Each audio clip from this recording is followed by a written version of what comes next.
ఆంధ్ర రాష్ట్రంలో అసలు English medium schools తీసుకొచ్చింది ఎవరు? చంద్రబాబు నాయుడు గారు.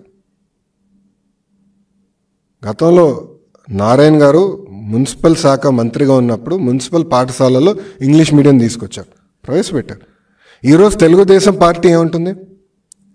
2 మీడియంలు కొనసాగించండి, ఇంగ్లీష్ మరియు తెలుగు మీడియం కొనసాగించండి. విద్యార్థుల తండ్రులకి ఆప్షన్ ఇవ్వండి. వాళ్ళు ఇంగ్లీష్ మీడియంలో వెళ్తారంటే తీసుకుంటారు, లేదంటే తెలుగు మీడియంలో వెళ్తారంటే తీసుకుంటారు. ఆప్షన్ మీరు ఎందుకు ఇవ్వట్లేదు అని అడుగుతున్నాం. దాని గురించి అడిగితే ఏదో తప్పు చేసావు, మీ పిల్లలు ఎక్కడ చదువుతున్నారు అంటారు. ఎస్, ఈరోజు నేను ఇంగ్లీష్ మీడియంలో చదివి తెలుగులో మాట్లాడడానికి ఇబ్బంది పడుతున్నా. నాలాగా ఎవరు ఇబ్బంది పడకూడదన్న ఆలోచనతో మేము ఆప్షన్ ఇవ్వండి అని చెప్తున్నాం.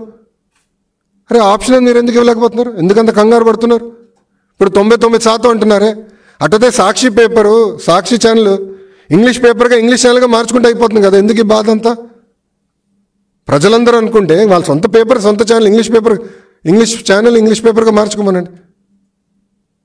అది చేయకుండా పేద ప్రజలు ఇబ్బంది పెట్టడం చేస్తున్నారు. మీరు ఒక పక్కన చెప్తాం, యూరోప్లో మీరు చూస్తే కంపల్సరీ మాతృభాషలో చదివిస్తారు పిల్లల్ని. జర్మనీ కానీ ఫిన్లాండ్ కానీ మాతృభాషల్లో చదివిస్తారు. ఎందుకు చదివిస్తారు అంటే మన సంస్కారంలో మన భాష మర్చిపోకూడదని చదివిస్తారు. అలా మేము ఆప్షన్ ఇవ్వండి అన్నాం. దాని గురించి ఇచ్చే పరిస్థితి లేదు. మాట్లాడితే కౌన్సిల్ని రద్దు చేస్తా అని చెప్పే పరిస్థితికి వచ్చారు.